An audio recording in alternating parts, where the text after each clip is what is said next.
Welcome to WYCD Wicked, that stands for What You Can Do. It's your old pal Jake, and let's just address the elephant-sized room. Your old pal Jake comes from money, which is not the same thing. I want to be absolutely clear, so I am not accused of misrepresenting myself. It's not the same thing as actually having money. So currently, I am pooch sitting for adorable puppies. That is me, Benny Lad, who is my dog, alongside Rosie, Archibald McLean, and Wallace. And these dogs will probably make an appearance at various times on the stream. For example, while they do not cuddle at all times, the human must be available for cuddles at all times, hence the couch. While the parents are out of town, I am watching the dogs of various family members, which also means my normal streaming setup is simply not available. This is, of course, during indictment watch. It would appear that the indictment of Donald Trump, the first ever indictment of an American president, or someone who was once an American president, thank Christ that's no longer the case. But anyway, it would appear that is due Friday, because that is when the jury will meet next. And to my knowledge, we didn't get one today. I also want to stress, though, the indictment might happen, and the public may not be informed of it. Additional streaming notes before I go further into that. They're going to be very confused about who I'm talking to. So you may have pooches sniffing the microphone and such. What is the purpose of telling you all that? Well, number one, it's to explain the lack of the normal infinite blue void. And number two, it's because we're going to do a very, very casual stream today, and probably tomorrow as well. I don't have a whole plan set up for everything. I have some basic suggestions about what we can do, of course, but mostly all I want to do is play some clips for you, talk about them. I'm going to be dry watching all of these. I have not seen them before. They simply look like they're interesting, and they are from sources that I know to be, generally speaking, reliable. Why is reliable important? Well, in this case, it's so that we don't have to interrupt it constantly with corrections, and I don't have to pause to look something up to check it because it sounds suspicious. These are from folks largely recommended by you, by the way, that are reliable. And they do most of that well on their own end. But yes, it's going to be a lot more casual. And I'm going to be trying very hard not to break any of the nice things that my family has acquired that I could never, ever in my wildest dreams afford to replace. Oh, God. The mic is currently hooked on let's just pray a little bit. No atheists in a foxhole, nor apparently in a house that is being set. Let's just pray I don't break anything. Oh, boy. How you guys doing today, by the way? I'm doing fantastic. I'm surrounded by some of the best befurred company on the planet in the form of these pups. How you guys doing? John McDonough, hello all. Hello to you. Foxy Dragon saying hello. Nice house, says John McDonough. It is a nice house. It is not my house.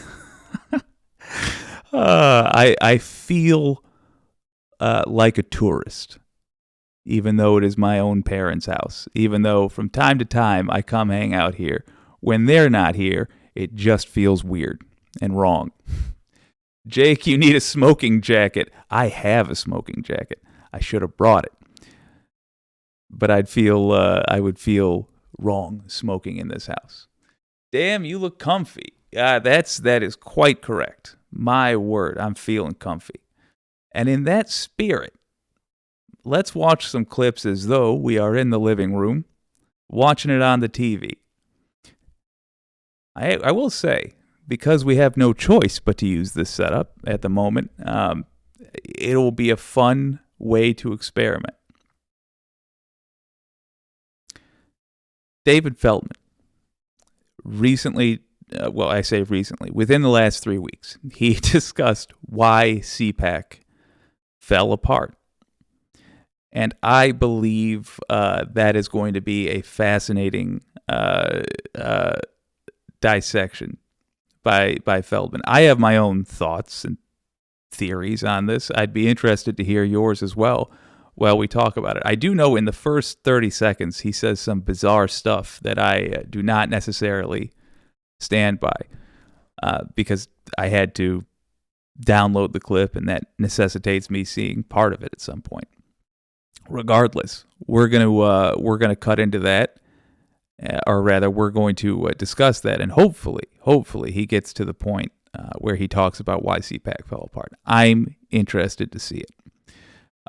Feldman, by the way, John, I believe that was you that recommended him in the first place. I've been watching some of his clips, and you were right. This is exactly the kind of content I want to use as a springboard to talk about then what you can do. But let's look at what he's talking about right now with why CPAC fell apart. The Biden administration revealed today that a pro-Ukrainian group was behind last year's attack on the Nord Stream pipelines, and that pro-Ukrainian group would be the Biden administration. Okay. As many as 3.5 million French citizens took to the streets to protest a government pension reform proposal that raises the retirement age to 64. Garbage went uncollected. Police fired tear gas. This was 3 weeks ago, and they're still at it. Updates on that, if you haven't been watching. Macron tried to push it through against the will of his people, against the of his countrymen, including their representatives. It's been fascinating. I think Macron's days are numbered with how he has handled this in terms of political power, and rightly so. It's been an embarrassment. And I should have been talking more about what the people of France are doing, because what a wonderful example of how the people can take power back from their government when their government acts wrong. One of the reasons I didn't is that they are starting from a stronger position than the American working class is, because it's been more profitable to be a worker in France. So they have more of a nest egg built up. But that said, I mean, their tactics are effective. And if we can get to the point where enough of us are able to do even a portion of what they did, it's going to have great long-term effects. Unarmed civilians, and a third of all flights going in and out of the country were canceled. That pretty much sounds like every day in New York City without the strikes. This is what democracy looks like, what's going on in France. You have 3.5 million protesters. Some of them were troublemakers. They set fire to garbage cans and broke windows, but not a single protester shot and killed. Why is that? No guns. Although things did get ugly when French President Emmanuel Macron had enough with protesters outside the presidential palace. So to shatter the angry mob's resolve, he ordered in his notorious Josephine Baker Brigade to let loose with a 4-minute dance sauvage. Yes, that is definitely the Josephine Baker Brigade letting loose with a 4-minute dance sauvage. Maryland Governor. I don't know what that's in reference to, but it did look fantastic. And I didn't hear about any protesters getting hurt. Maybe I was wrong. Larry Hogan announced that he would not seek the 2024 Republican nomination for president. Donald Trump is so disappointed because he already picked out a nickname, and that nickname was going to be Maryland Governor Larry Hogan. Wow, that is really vicious to call Maryland Governor Larry Hogan, Maryland Governor Larry Hogan. That is... Gotta tell you, we're 2 minutes in to a 4-minute clip, and he has not talked about CPAC yet. Come on. Very cruel. Well, CPAC met I spoke too soon. Last week in Washington, D.C. Embattled head of CPAC, Matt Schlapp.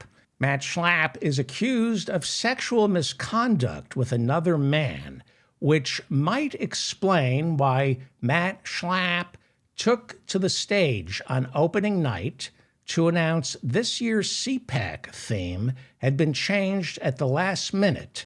No. Is he just messing around? Was it really changed?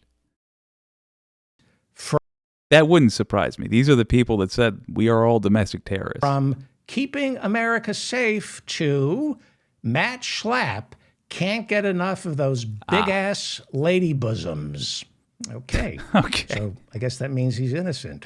If he can't get enough of those big-ass lady bosoms, he didn't pound that man's. You can be bisexual, though. I'm just saying.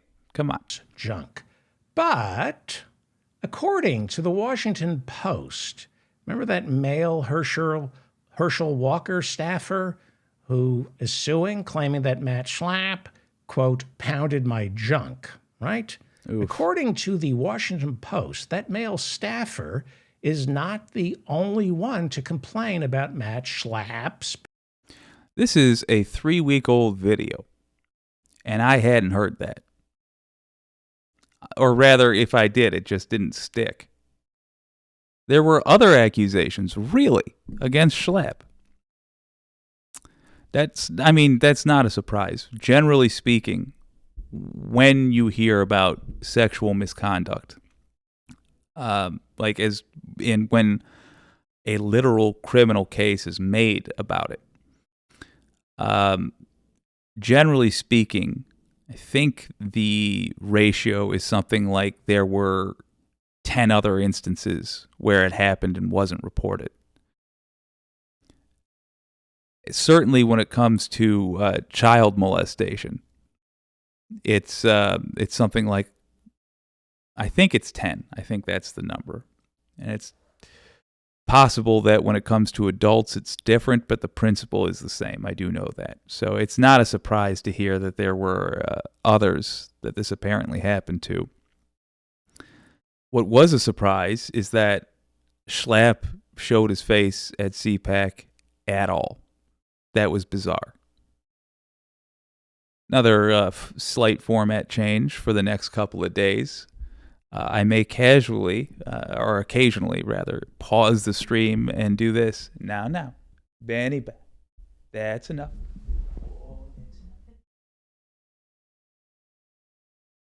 Bloody. Can't let him. Oh, he's going right back to licking that paw. He's gonna lick it raw. That's the problem. Anyway, bizarre that Matt Schlapp was at all present on the stage during that. Behavior in the workplace. Former CPAC employees complain, according to the Washington Post, that Schlapp created a hostile work environment that was sexist, homophobic, and racist. Shocking. Hard to believe that people who went to work for CPAC, an organization dedicated to promoting intolerance towards women, the LGBTQ community, and people of color. Matt, I'm not laughing at that. John McDonough says, I wonder who gave Schlapp a ride. Yeah, that's got to be weird for every campaign staffer, right? Or not even campaign, just any staffer who's driving Schlapp around has got to be like, so you just sit in the back. Way in the back. We're driving a minivan here, going the far back. And I'm going to put up a cardboard divider that I normally use to keep the dog from getting up front when they've been running through the mud. That's what I'm going to use. And if you have any problems, just keep it to yourself. It's got to be an awkward experience. Hard to believe that they would find themselves treated poorly just because they were a woman, a member of the LGBTQ community, or a person of color. What are the odds? What are the odds? I mean, truly, it's bizarre to me that there is anybody in... no, I take it back. I understand why people would sell out their own demographics to this organization, the Republican Party. I get it. I know why. And in part, it's going to be because you don't solely identify as the demographic you are. Sure, I understand that. Absolutely. But I would think there would be peer pressure. I would think folks that you run into that are in your demographic would let you hear about it and would express disappointment at the very least. I would hope they do that when they hear what you do for a living. I don't know how there are any women at all that vote Republican. I don't know how there are any homosexual people of any, not even homosexual, just any LGBTQ plus people at all that vote Republican. I don't know how there's anybody other than, even as I'm about to say, like a white Anglo-Saxon Protestant, and all right, fair enough. But I don't know how there's anybody at all, anybody left that is still voting Republican. It boggles the mind. Other than to say it's got to be just the echo chamber, because I'm willing to believe that there's maybe a couple million, maybe a handful of million people in the United States that just have that much hate in their heart. But I don't believe there's 74 million people in the United States that are that hateful. I do, however, believe, and I am certainly willing to believe, that there are 74 million people in the United States who are misinformed. And it is going to be largely a grassroots effort to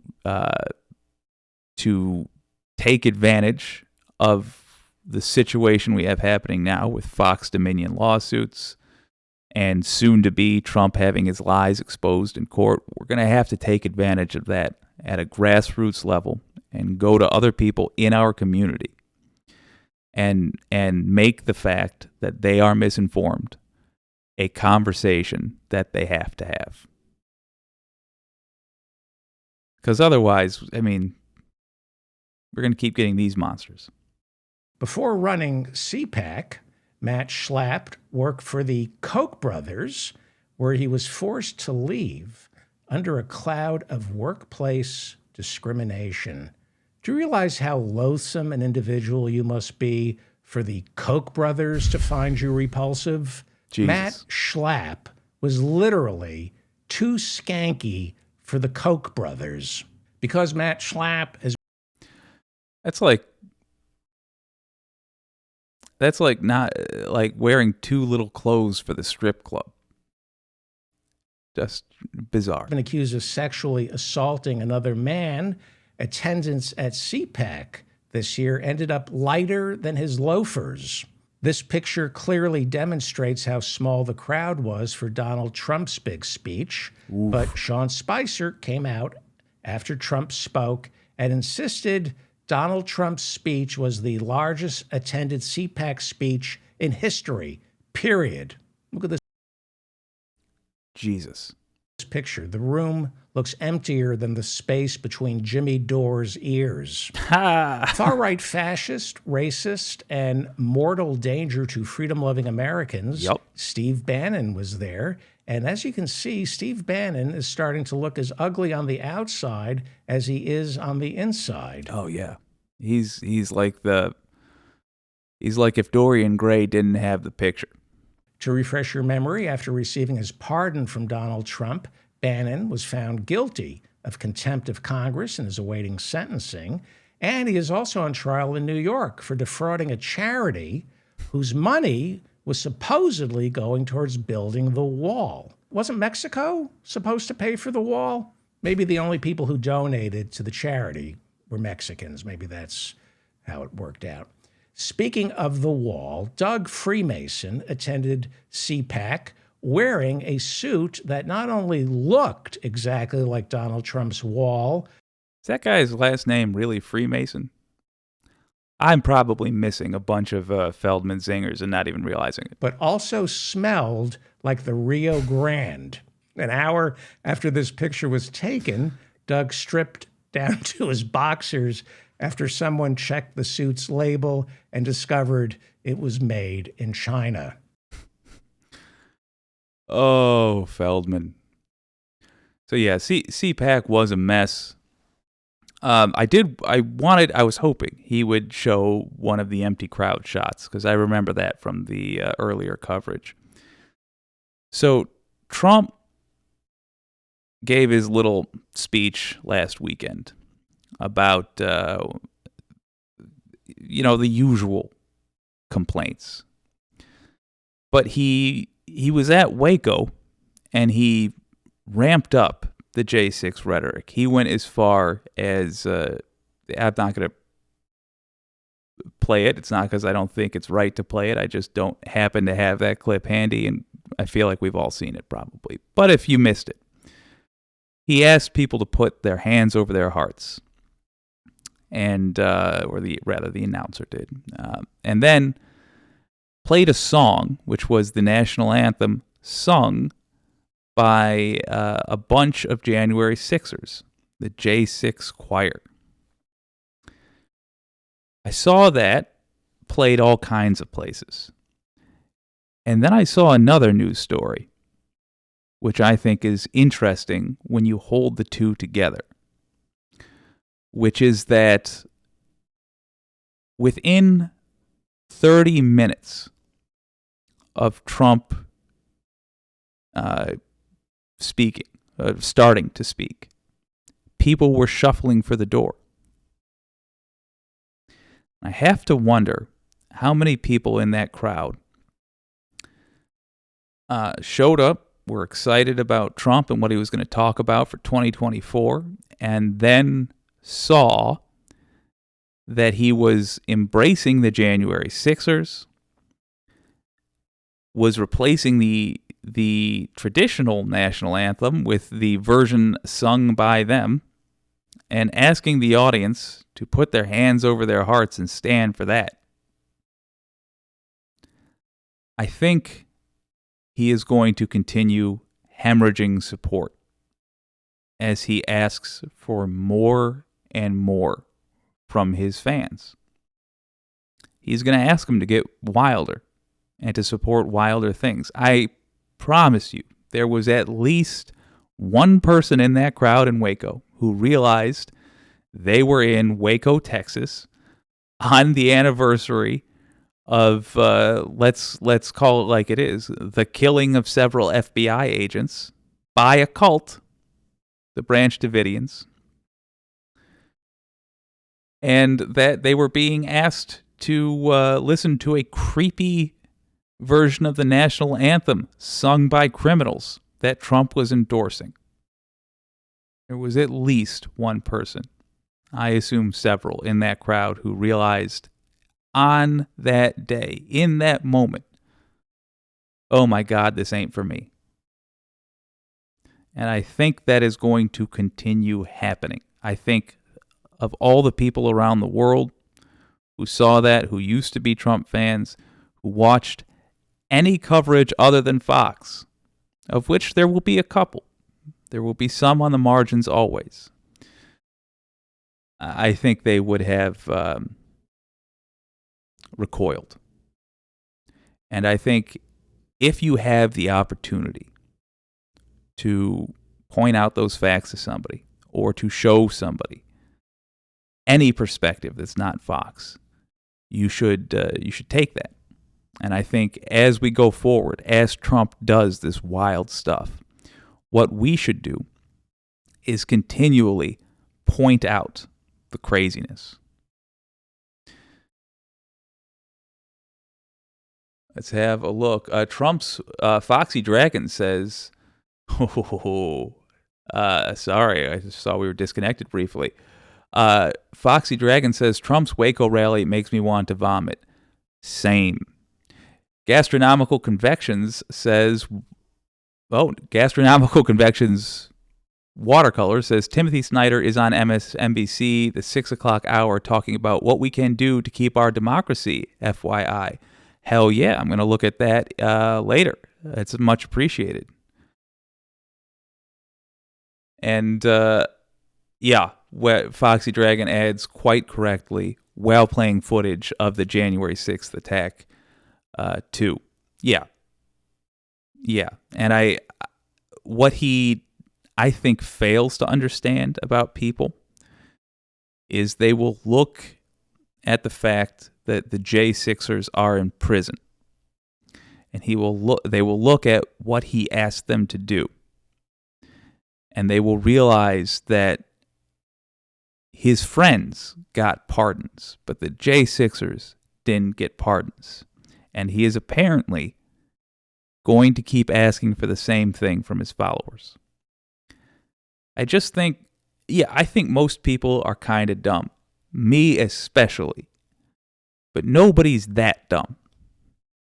Just like nobody's as smart as Einstein is perceived to be. He's a genius, no doubt.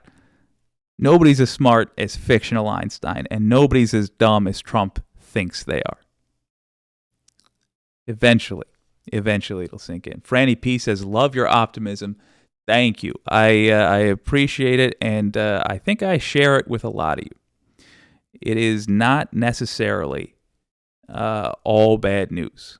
I think a lot of times when we are told disturbing things about Trump and disturbing things about his followers and the state of things, part of that is the panic of corporate media.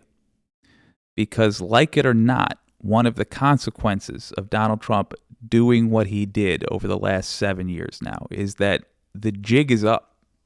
I looked it up. That's fine to say. The jig is up. Trump doesn't happen unless people get fed up with the way things are run. And MAGA is a bad reaction to it. You guys are a good reaction to it. And at the end of the day, the good reaction is going to win out. Why? Because the things we recommend work. It's that simple. Speaking of, Trump has become a liability, even for Fox, whose job it was to cover for him. Trump has become a liability, and I saw this from, I believe, Midas Touch, talking about how Fox News hosts turn on Trump. Ooh, I want to see it. I hope it's what I think it is. We'll see. Let me get to my basic theme here. Yeah. I don't think America wants that kind of behavior in a presidential candidate. This is such an opportunity for Republicans just to say, look at what we did. Look at what he's doing.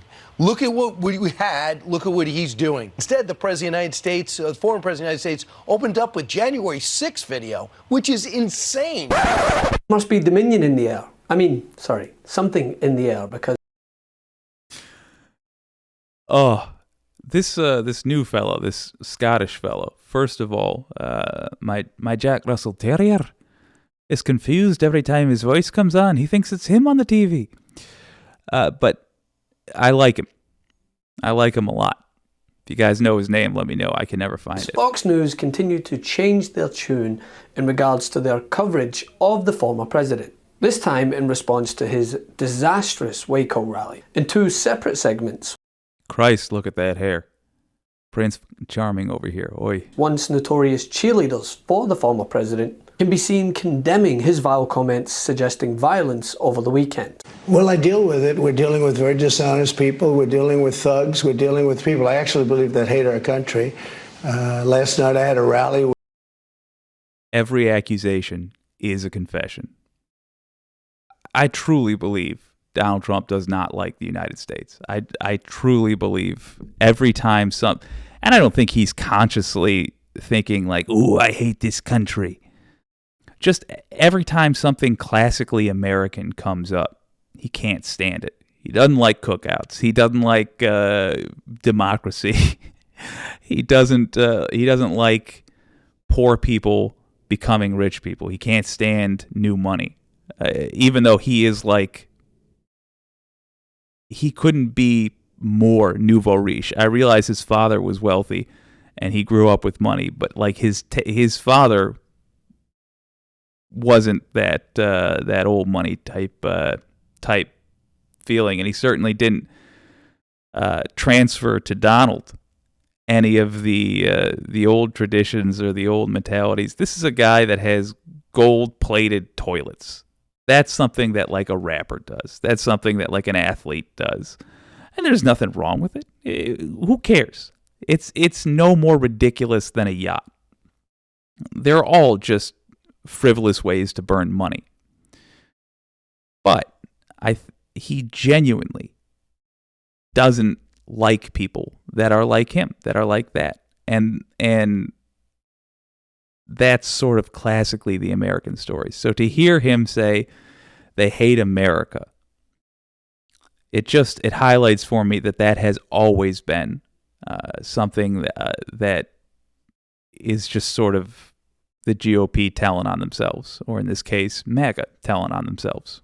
With tens of thousands of people, like the press admitted there were at least 25 or 30,000 people. That means you can double. I got to call it out, though. If I don't lampshade it, I'll feel wrong. Trump and I have the opposite story. I'm old money / no money. I'm what happens if you decide to go into a very, very poorly paying industry and you end up liking it. Being a newsman is, if you're considering it, or you got family that's considering it, it is, the polite way to talk about it is to say it's a job you have to love. And another way to say that is it is truly one of the worst paying jobs you can get into. And the reason for this is that it's almost all salary. I'm not going to bitch anymore, but it's almost all salary, and the hours you work are such that it's literally not possible to like supplement your salary with gig work or something like that, because you're doing like 10, 14-hour days on the reg. Oh, God. Anyway,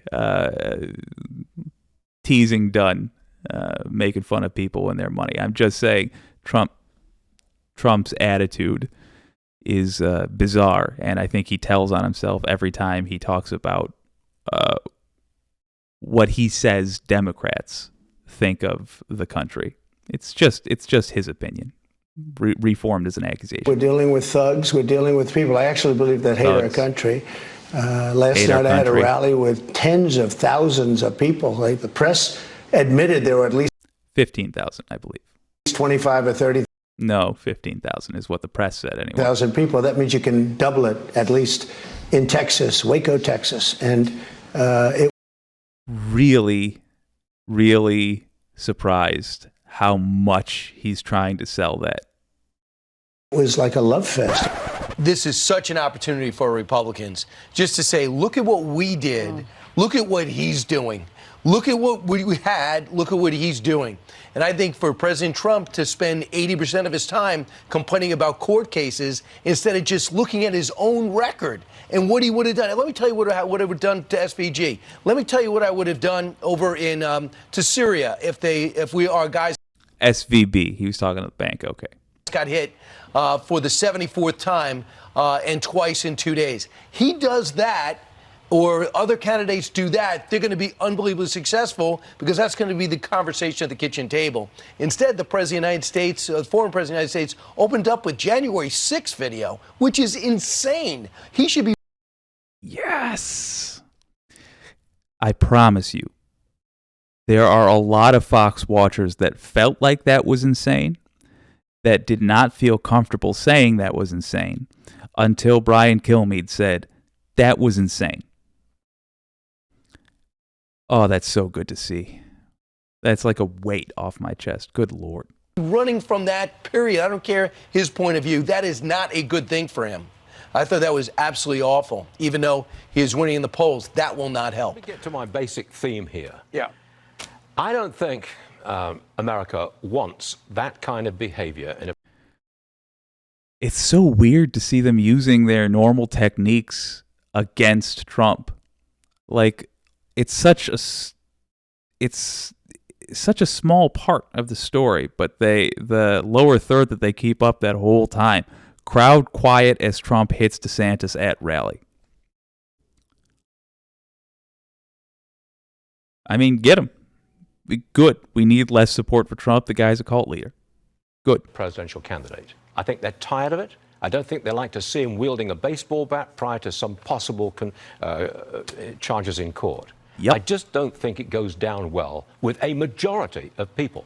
What do you say? Well, yeah, no, I think you're exactly right about it. And I think that even in 2016, people would have rather not had to turn to somebody like Donald Trump. The question is, you call it the slash and burn. That is an interesting point, and you know what? I was going to say I don't think it's true that in 2016 people would have rather not turned to Trump, but he was a little bit embarrassing. He was just the only voice that was speaking for Republicans, that was speaking essentially out against oligarchy. Or, I mean, they used their own terms. They would be like the elites, et cetera, the establishment, the swamp. How ironic, by the way, that he's at Mar-a-Lago now in Florida. The Gators practically hanging out with the waitstaff. But nonetheless, I do wonder how many people would have preferred somebody other than Trump. But then again, there was an appreciation for how mad he made people like me.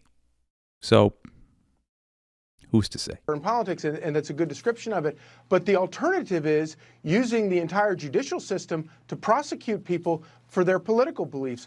I mean, sure, there are countless segments of Trump and yourself pushing the big lie that essentially fueled an insurrection, then get upset when one of the enablers calls back to said insurrection. Tonight, new revelations about the once private opinions of powerful figures at Fox News who rejected and ridiculed false claims made by then President Trump and his allies about a stolen election. Oh, I'm going to leave it there for just a second while we look at these comments. Oh, 4 seasons total landscaping. I love it. How do you spell lie? John McDonough. Very good. Wireless Mike, good to see you as well. Franny P says, because he wants to rule, not lead. Yes. Yes, exactly. He's not interested in being president. He wants to be king. Oh, absolutely delightful. Glad to have the gang here, man. I've been loving hanging out with the pups, but they don't speak English. So it's nice to have a little back and forth. But continued to promote those election lies.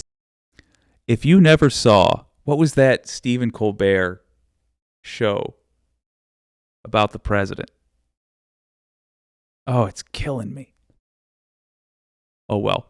Their version of Sean Hannity, every time the show would start in the Stephen Colbert cartoon about Donald Trump, I always think of that intro, which is just Hannity. I'm going to try to download that, actually. It's so funny. But yeah, every time I see a Hannity clip, I want to go, Hannity. to their cable news audience. There are allegations that their machines caused thousands of votes in one Michigan county to be switched from Donald Trump to Joe Biden. But in court filings today and Thursday, internal conversations, texts, and testimony show that some of Fox's biggest names knew the claims were bogus. Now, do I buy it? No, not at all. Do I take a wee bit of joy in knowing that it likely has Trump launching ketchup at the walls? Well, I can neither confirm nor deny. Mr. Jeffries, in one of his late-night Truth Social missives last night, the former president said there would be a potential for, quote, death and destruction should Alvin Bragg choose to charge him in his investigation. What's your response to that? Well, the twice impeached former president's rhetoric is reckless, reprehensible, and irresponsible. It's dangerous. And if he keeps it up, he's going to get someone killed. Ooh. We've already seen the consequences of incitement from the former president. He is principally responsible for inciting the violent insurrection that happened on January 6th. But clearly he has not learned his lesson. Facts. It's also very unfortunate that the extreme MAGA Republicans... First up, I don't know what's up with that audio, but I can still tell what he's saying, so I'm not going to mess with it. Hopefully you can as well. Hakeem Jeffries, not necessarily my favorite person in terms of overall politics, done a fantastic job as minority leader. Fantastic job. No complaints. Democrats have been acting in the House exactly as I'd hoped they would. They're taking advantage of the strategic situation beautifully. I think they have earned their place there. When it's more than just does somebody vote for the things you want them to vote for, although I think that is the main thing, certainly. It's also, are they bright enough? Are they strategic enough? Are they vicious enough? Do they throw enough elbows to put them back? In other words, are they a good enough player to stay in the game? And the Democrats in the House under Minority Leader Jeffries have earned it, as far as I'm concerned. In the House of Representatives continue to back President Trump and his reckless and his violent and his hateful and his disgusting rhetoric. Midas Touch is unapologetically pro-democracy. And look, we know you are too. So please make sure you check out our best-selling shirts and our best-selling gear. All right, that's enough of that. Let me set this up here. Let's just watch it. Let's watch a clip of that goofy show. Well, I hopefully interact. Hey, there we go. Does anybody else remember this show? Oh, I do hope so. All right. A little more. Beautiful. All right. This was our cartoon president. I'm going to make sure I can hear it as well. Control audio via OBS. Hey, that's all looking good.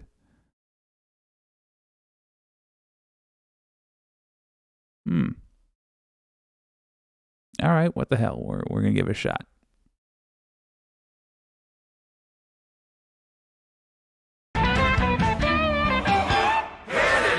We begin tonight with a correction. Last week, I said the Devin Nunes memo is Watergate times 1,000. In fact, it's the asteroid that killed the dinosaurs times 1,000,000. I'm joined now by someone whose brain is so big, it's choking off its own blood supply, Donald Trump Jr. Hello, Sean. My father's not a racist. When his limo drives to JFK Airport, it specifically goes through black neighborhoods to avoid traffic. You don't hear about that enough. So tell the folks what happened when God told Devin Nunes to hand you the memo. I thought this totally vindicated vindicates everything my father and my entire family has ever done, including when I urinated from a balcony onto a quinceañera. What is the Spanish word for I am sorry? There isn't one. Now tell the people what's in the Devin Nunes memo. It is 3 pages. The main character Good is my Lord. dad, and the bad guy is the FBI. And the theme of the story, also known as the moral of the story, is Devin Nunes will say anything. He's a good guy.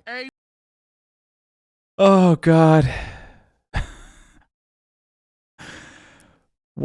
It's so hard to parody these people, specifically because if that had been just a deep fake, I would have thought that it wasn't real, but I wouldn't have been sure.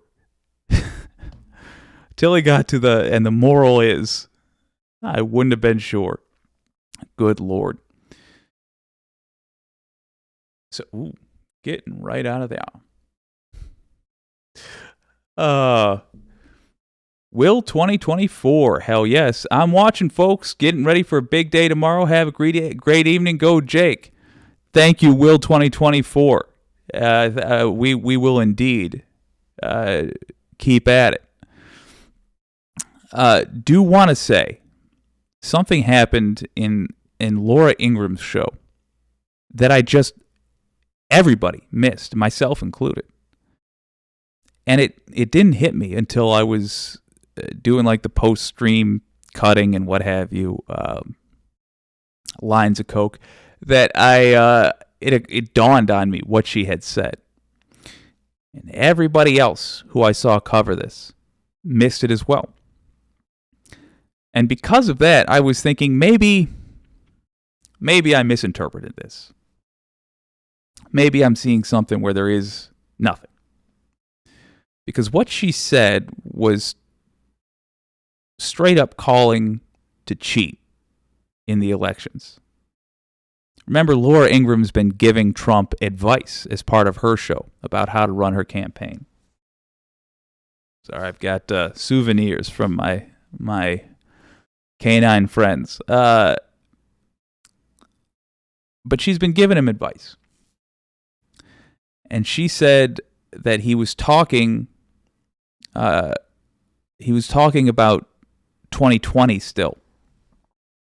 And saying, oh, how bad was it that the Democrats did X and Y crazy things that they accused the Democrats of that the Democrats didn't actually do.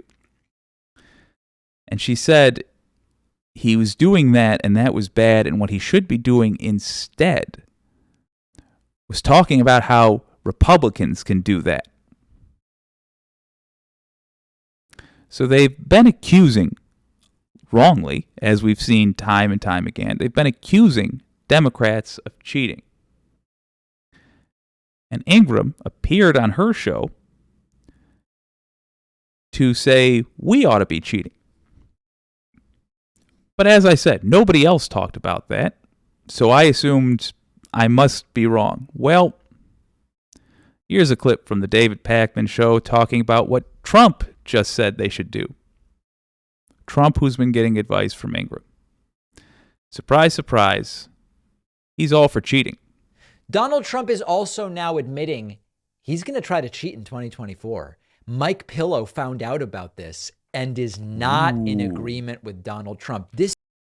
For the record, Donald Trump did try to cheat in 2020. It's not talked about much because it wasn't very successful. First of all, Republicans throughout the country, and I mean Republican politicians throughout the country, do their best to cheat every election. In fact, look at when we have the proper setup, I will do a presentation on some of the most egregious cases. But North Carolina, straight up, literally thieving of ballots.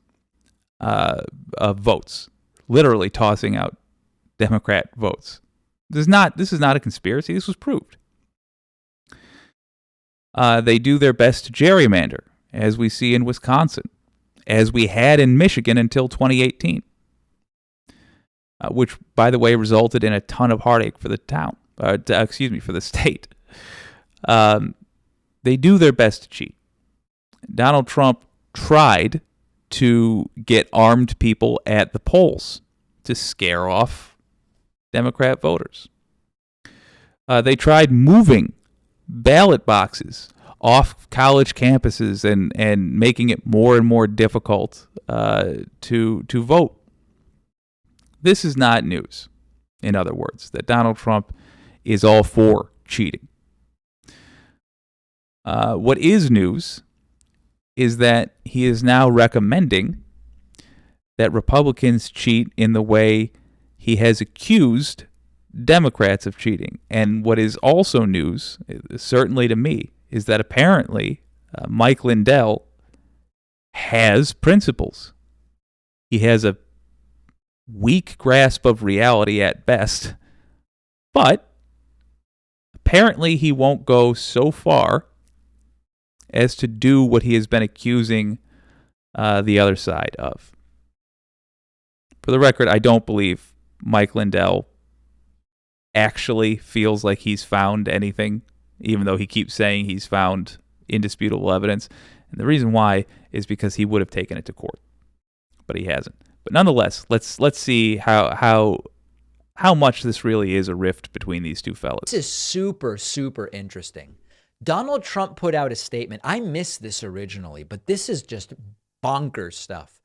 Trump put out a statement saying, we need to beat Democrats in 2024. And of course, the Democrats cheat. It's like, no. You tried to steal the election, but put that aside. He insists Democrats cheat. How did I not list January 6th in the list of the attempts Trump made to cheat in the election? Of course. That should be item number one. He tried to literally overthrow democracy when democracy said he didn't get to be president anymore. We need, Trump says, to start ballot harvesting just like they do. And on the list of Republican, I'm gonna knock it off after this. On Republican cheating in general, George Bush was president through cheating. Statement of fact. Florida 2000, look it up. That's going to be in the larger stream, though. We need to do the ballot harvesting. Now, Mike Pillow has been slamming ballot harvesting, alleging that Democrats do it, and I'll explain what it is in a moment, for 2 years now. So Pillow... Also, ballot harvesting is in a gray area. It's not necessarily illegal, which is where I'm sure Trump is going to... try to get away with this. I'm going to let the whole thing It's play. furious. So let's listen to what Trump had to say first. The radical left Democrats have used ballot harvesting to cancel out your vote and walk away with elections that they never should have won. They cheat, and they cheat like nobody's ever cheated before. Many states have banned ballot harvesting to keep our elections honest and fair. But in the states where ballot harvesting is still legal, we have no choice but to beat the Democrats at their own game. So for the record, contrary to what Packman said, what Trump was saying there, technically not cheating. I understand that the reality is he'll do any dirty thing in the book. But if we're being brutally, mercilessly decent about this, he's saying in the states where it's legal, we should do it. You're allowed to say that. It's very simple. Either we start ballot harvesting, or you can say goodbye to our country. You can just wait. But I want to stress, this is after that Ingram segment. Just wild to me that nobody caught her saying that. Wave goodbye, because Democrats would win every single election. We have to get smart. And that's why our campaign will fight back and start harvesting ballots in the states where the left has been cheating. The scourge of ballot harvesting, which they will now participate in? The system and hurting our country. But our harvested ballots will only come from legal registered voters who are American citizens. You're going to harvest ballots, but from legal voters, whereas Democrats were harvesting ballots from illegal voters. Yeah, this is one of the reasons I like showing. I realize we start to get a little bit of anyway, one of the reasons I like showing this kind of stuff through people like David Pakman is Pakman does a really good job of sorting out, I guess, what Trump is trying to say. I find it very helpful, at least. Your help, we will master the Democrats' game of ballot harvesting, and we will win back the White House from Joe Biden and the people that are destroying our country. At least he's admitting that he's got to win it from Joe Biden. You collect and submit completed ballots on behalf of voters. So the idea is there's someone who says, I will collect the ballots. You fill your ballot out. I will go and collect it. And it's a technique used to increase voter turnout, especially when there are people who have a tough time getting to polling stations, either because they live very rurally and don't have a car, or they have a physical limitation, or whatever the reason may be. In general, the term ballot harvesting means, oh, I will go and collect ballots. Now, the legality varies from state to state and jurisdiction to jurisdiction. In some places, it's legal and regulated. In some places, it's illegal. Some states say you can do it, but you can only do it for family members and caregivers. You can't just have the person on your block who says, I'll collect everyone's ballots and drop them off, or whatever the case may be. I'm not really sure how I feel about that practice in general. I understand why it exists, particularly in rural areas. It just makes sense. I don't know. I don't know how I feel. I would prefer that nothing but government employees handle ballots, which would include, by the way, mailing them in. But I also don't see how it's a massive, like, why you would make it illegal. Well, I take it back. You might make it illegal not because you're concerned that somebody is going to submit a fraudulent ballot. The reason, and this is also why Trump's argument doesn't really make any sense, the reason you wouldn't want ballot harvesting is somebody could go around saying, sure, I'll take your votes in and your votes in and your votes in, and they're collecting genuine votes. But, and this is, I believe, what we saw with North Carolina, we're not concerned about them submitting extra votes for somebody that didn't actually get cast. We're concerned about them taking those and saying goodbye and throwing them out, not submitting them. And then it relies on the people who believe they've cast their vote to check with the state and make sure their vote got cast. And if it didn't, then enough of them have to prove that their votes didn't get cast for it to make a difference. It becomes difficult then. So when he's saying we have to ballot harvest, doesn't really make sense, because the fraud he'd be concerned about, he'd actually be opening himself up to, or rather opening his voters up to. If I understand it correctly, and it's entirely possible I don't. It's become a very hot topic in the U.S. recently because the right is arguing the left harvests ballots, but they do it with coercion. They encourage voter fraud. They get a bunch of illegal voters to fill out ballots, and then they collect them. There's no evidence of any of this stuff. And the reason it wouldn't make sense is because when you harvest ballots, you're just doing essentially delivery service. They still have to go to the place where they're verified. They don't get just automatically submitted, nobody looks at them. The process then becomes no different than if somebody had voted in person or mailed in their vote. They're still checked, the same checks that they always were. But it's what the story they've been telling. So Trump saying we should do it puts Mike Pillow in sort of a strange position. And Mike Pillow says, I spoke to Trump about this. He's never going to say it again. This voter fraud. But also recently he's been saying, let's beat the left at their own game, at least until we get into office, so that... No, don't even go there. I've talked to him about that. We are not going to do what they're doing. We're not going to ballot harvest. And you will not hear him saying that. We've worked 2 years to get same-day voting, paper ballots, hand count. He's like, I've been killing myself. I spent $35 million tremendous fighting against ballot harvesting, and now Trump's going to do it? No machines. And if you say that we want to do what they do, ballot harvest and do this, the Republicans would just make it legal to do what's illegal in a lot of states, and it's over. We lose our country. So that narrative, you will not hear him saying that anymore. I don't even want. Yeah, Pillow didn't even really want to talk about it. So Pillow says, no. I heard about that. I went to Trump. We're not going to be talking about that anymore. We can't. Wild to me. If that's true. I don't inherently trust anything they're saying, but wild to me if that is the case, that Mike Lindell has the ability to tell Trump what to do. I doubt very much it would have been that upfront, that direct. But the idea that he could even steer Trump at all, it's bizarre. I feel like that's a power shift. I really do it. So this is obviously fascinating, and it doesn't seem totally clear to me whether Donald Trump understands.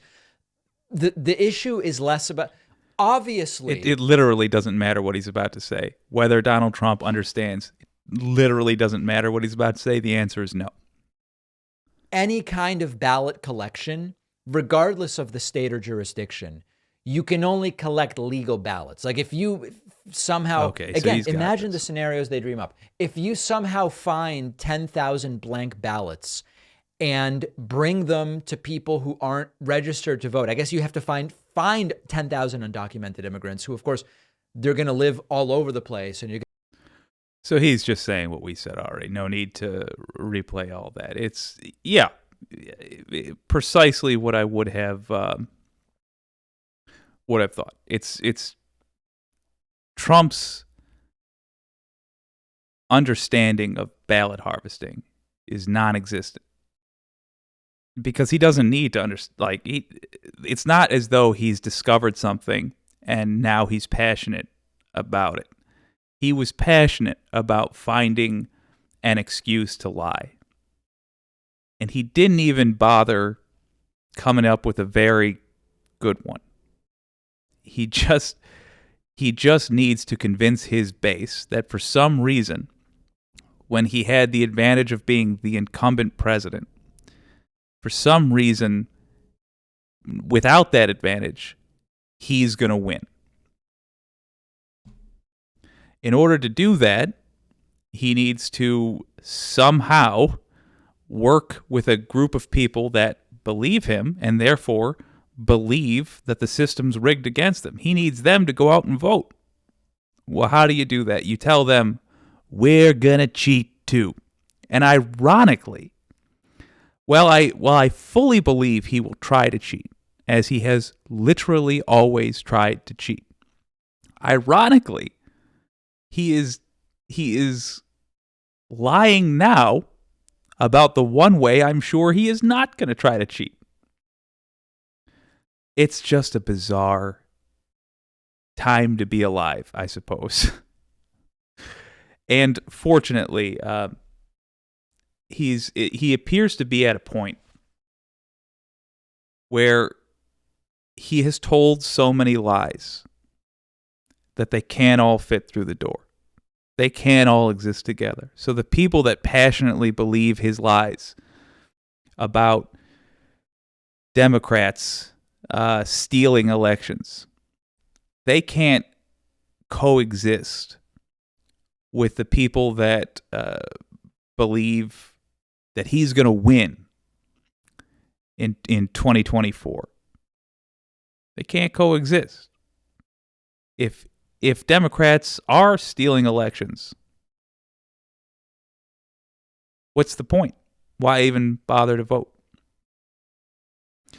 And the people that believe that Antifa did January 6th can't coexist with the people that believe that the January 6ers are being mistreated in prison. Because if you firmly commit to either of those, then the other one can't exist in that same reality. And while I don't think any one conflict like that is going to be the doom of Donald Trump. In fact, I think the doom of Donald Trump is just going to be court records exposed.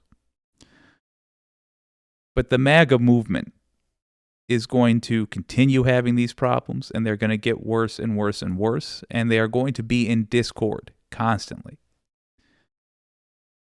Because their whole reality is built off of so many lies that they contradict each other, which means they can't work together because they would be working against totally different things.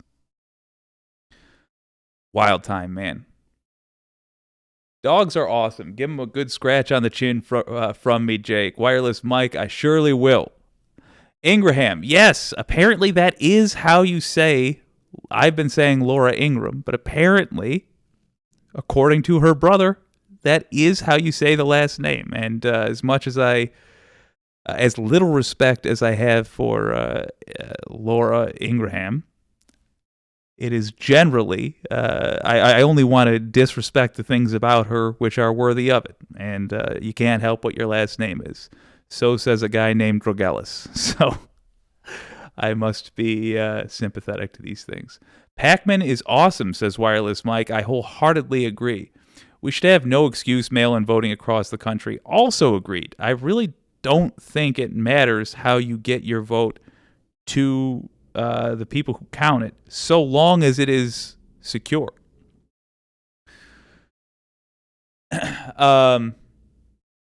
It's a completely ridiculous claim to make, says John McDonough, in every scenario. Wholeheartedly agree. All right, we got an interesting comment here from Wireless Mike 73. Art Bell used to say there's an old Navajo curse that says, may you live in interesting times. Well, here we are. Can we have boring back, please? Yes. Catherine Wolf says, Jake, do I see two huge geodes by the fireplace? Yes, indeed. That is one big-ass rock divided in half, and they are supposed to be bookends. However, I don't know what fucking bookshelf would fit. Oh my God! 1 second. Good God! Look at this thing. What bookshelf is even going to hold this massive goddamn... Okay, here we go. Committed way too much to this bit.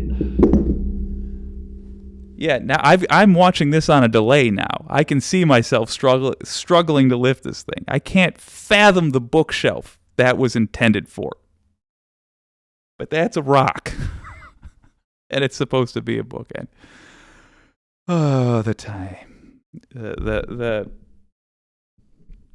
places, the things we get used to, I guess, without even really thinking about it. All right, I'm not sure if we've already done this DeSantis clip. Let me look at this. Oh, we didn't do this yet. DeSantis. I don't do a lot of Morning Joe, but we do it from time to time. I got to admit, it's like it's a little bit of a guilty pleasure for me. I do a so Mika impression. I gotta see this. Apparently, Trump and DeSantis are just going to keep on beefing and let them fight. Senior writer for The Dispatch, David Drucker, also with us. CNBC founder and Newsweek editor-at-large, Tom Rogers. He argues in a new piece, DeSantis did something that made himself unelectable as president. Oh, my God. Well, I got to start with that. Yeah. What made him unelectable, What Tom? happened?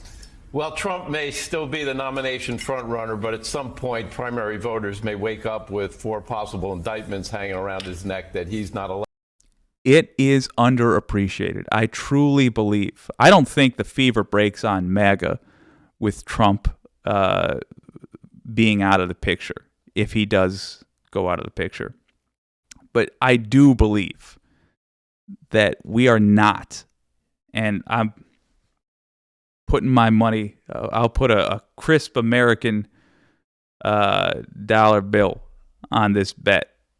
I don't think Trump is going to be a significant presence in the 2024 campaign unless he runs third party. but I genuinely believe he is going to hemorrhage support. I know.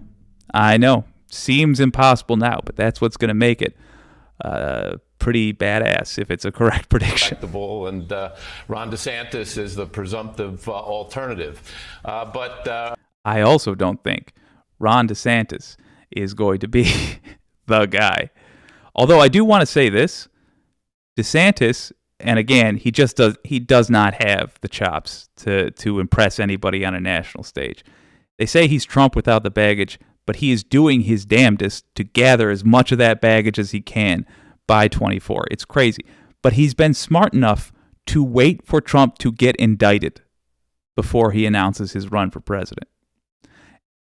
And frankly, he's going to change the law in Florida that allows a governor to run for president, that right now doesn't allow a governor to run for president.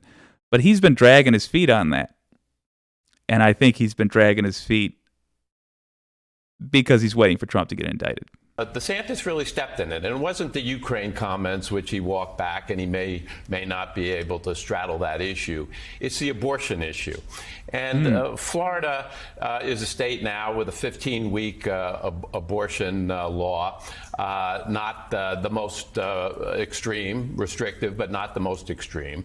And the Florida state legislature came back into session, and they proposed a 6-week ban, the Republicans there. And it was something that also included no abortion by pill.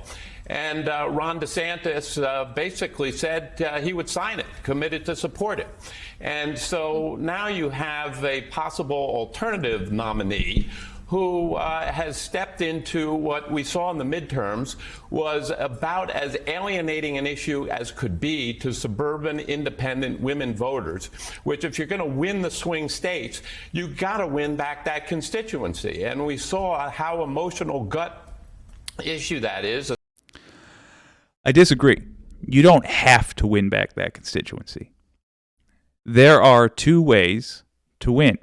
You appeal to the middle of the road folks, or you appeal to your base. What we discovered through Trump that the Democrats still have not learned is that you lose your base by appealing to centrists.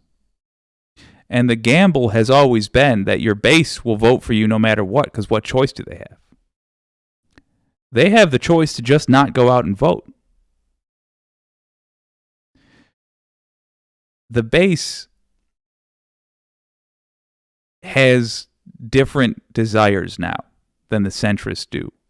30 years ago, centrists more or less overlapped with the base of either party, but they weren't as passionate about those issues that the base was, and they were willing to delve a little bit into the other side's politics of either party. This was true, or at least this was thought to be true. What we've discovered through Donald Trump is that you can either campaign by running towards the center, or like appealing towards the center, or campaign by appealing to the base. And Donald Trump doubled, triple, quadruple. Anytime he could, he put more money on the base. And you know what? Even after bungling COVID as badly as it could be, still got 74 million people to vote for him. However, he did a whole lot of Joe Biden's campaigning for him, because Joe Biden got 78 million, I believe, people to 77 maybe, a couple million more people to vote for him. And most people made it clear they were voting against Donald Trump. I surely was. So I just want to disagree with what he's saying here. What he's saying is an old view of politics, and it's an incorrect view of politics. You don't have to appeal to, if you want to win those swing states, you don't have to appeal to centrists. You just need to appeal to the base in those swing states enough that they overwhelm the vote. However, things that Republicans of 2023 want, things that appeal to the base of Republicans in 2023 are abhorrent to everybody else. Let me tell you a little secret. Things that appeal to the base of Democrats in 2023 has surprising support across the political spectrum. I don't know anybody that is passionately against Medicare for all. I know people that don't really think it'll work. I even know some people that think it would be too expensive. But I don't know anybody who would refuse to vote for somebody based on their support of Medicare for all. Whereas I know tons of people who would refuse to vote for somebody based on their desire to ban abortions. In other words, it is becoming easier and easier for Democrats to appeal to the left and still win the center. And we should pressure them to do that. 6-week ban, many women won't know they're pregnant, combined with a 2-appointment delay requirement in Jesus Florida, Christ. really puts it in a position that an awful lot of women will have no access to abortion services. And it's just an issue that I can't see him being able to walk back or straddle. And I think he couldn't have stepped in it more in terms of making him unelectable. The signal couldn't have been more clear from voters in November, as you say, on the question of abortion. It swung so many elections across the country. And David Drucker, you've been reporting in Florida about Governor DeSantis. We know how popular he is there. We know he just won by about 30 points in a wipeout. The question remains, though, how can he That is so depressing. perform on a national stage? And before we even get to that, I'll put to you, is there any doubt from people you talk to down in Florida that he will run? There's no doubt that he's going to run. I spent a few days in Tallahassee talking to Republicans who have worked closely with him over the past 4 years.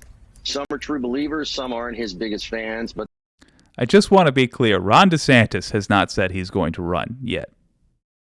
And I don't think it's wild to assume that he will.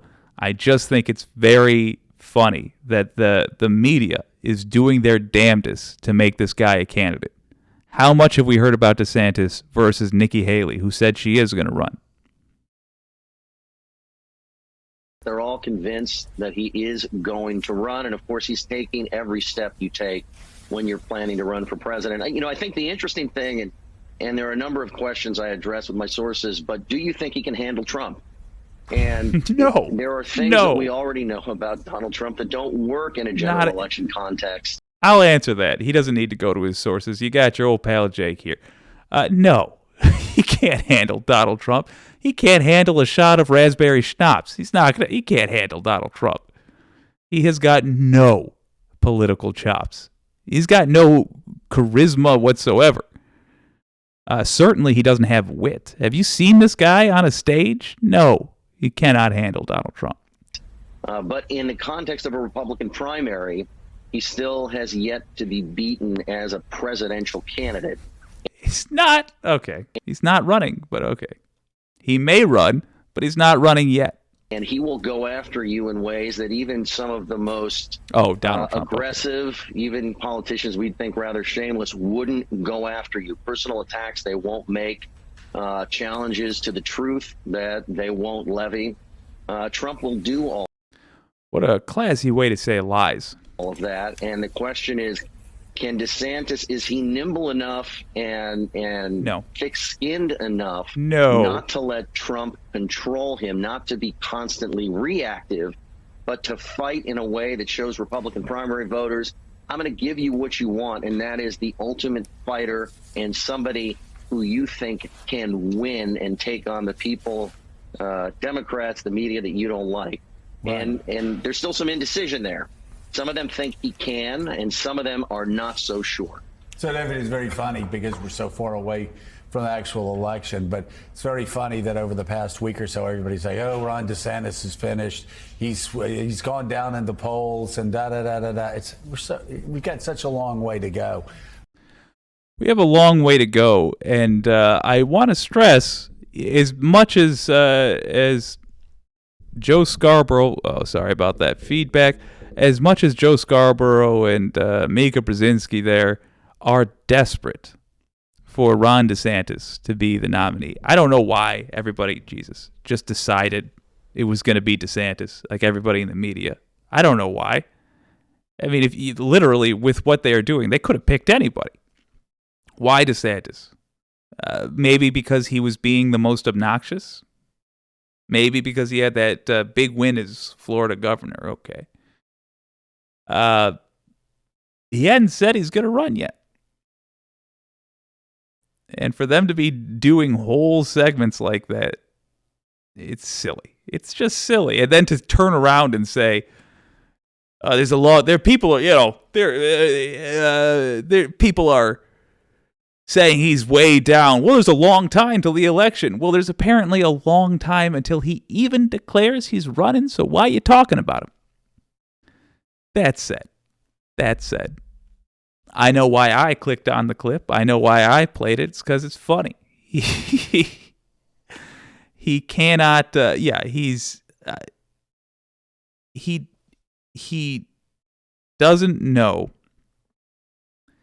what he wants to do. Ron DeSantis does not know what he wants to do. He appears to be trying to appeal to Trump's voters, first and foremost, as opposed to doing what I think they thought he was going to do, which is run for the center while doing head nods to Trump voters. But that's not what DeSantis is doing. I think he'll find that when he lacks the charisma, he's got to fall back on the standard GOP lies, and that doesn't mesh up with what Trump voters need in order to get out and vote. They need the demagoguery. They need the performance. Even if it's a bad performance. I hear that Trump is charismatic. I hear people say that all the time. No, he isn't. You're charismatic if you can use your personality to get people who wouldn't normally like you to like you. Trump is literally just a yes man. That's all. He correctly reads what people want and does it. That's not charisma. He doesn't change anybody's mind. But if you're going to be, he is certainly a demagogue. And he is certainly, I'll say this. All right, let me give him this on charisma. If people were already inclined to like him, he's able to make them love him. DeSantis does not have that. And DeSantis certainly doesn't know how to make people who didn't used to like him by the end of a speech. And he will never have that ability because Puddin' Fingers just doesn't have it in him. I think DeSantis is probably a no-go in 24. I would doubt he even makes it all the way through the primary. But we'll see. But I don't believe Trump either is the guy. And the question is going to be, are we going to have a MAGA-based primary or a push to the center-based primary? Honestly, even though it would be healthier for the country, and ultimately this is what I hope happens, the thing that makes me nervous for Joe Biden is that we have a centrist Republican running, because they're going to be just smart, Joe Scarborough essentially, because they're going to be smart enough to appeal to the MAGA base in one way only, just one. They're going to do one single thing to appeal to the base, none of the other crap. They're going to say, I'm not Joe Biden. In other words, they're going to use Joe Biden's 2020 strategy against him if they get a centrist. I don't know. I don't know. I don't even think you can call Haley a centrist, even though that's how she was trying to come off. I don't know. Who do you guys think is going to be running in 2024?